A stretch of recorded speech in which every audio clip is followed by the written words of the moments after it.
بهابونا نرخ دلار لکوبان باندورا خال سر بازار دیارده یا و هر کو دلار بها دبه ویرا کلو پل و پیوستی انجیان روزانه لکوبان بها دبن و اف یک آستنگی و زحمتیان لپیش ولاتیان کوبان مالباتان چه دکه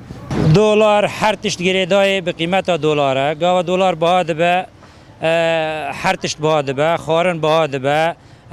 خانی بها دبن هر تشت بها دبه زحمتی بیتر لگل دبه پر زرار خواه ولم جی موظف زانی موظف جی 50 دلاری دیگه 25000 3000 50 دلاره 50 دلار جی پی پاترون و قمیسک به تمام نه یعنی ام پر زحمتی ببینن ام خوازن چکی چرا سری که به 20 تیر دینن قمیش کانبن هین بازرگان دبیجن کو بهابونا کلو پلو شینکایی نتنه گری دای به بهابونا نرخ دلار و لگرتونا هر دو درگه سینوری مرشد پینار و سیمالکا یک جسدم بنگهینه جبهابونا تمن تشتان را او صدام كوفا قبياتا قرتن في اول سين مع بواكر سفتح هذا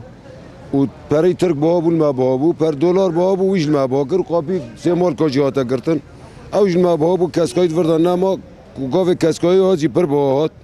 ملاتي في دركي كارتن شغلتن و براتن حكم خاطن كوبستينه بر جارم 4 صندوق فرنك تين ويكي غنيت كي چاتكن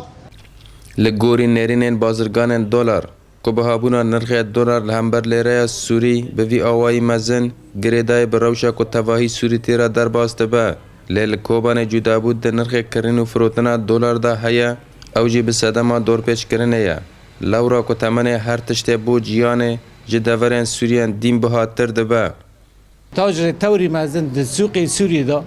نظام او سران رادکه او دادخینه و سعر دولار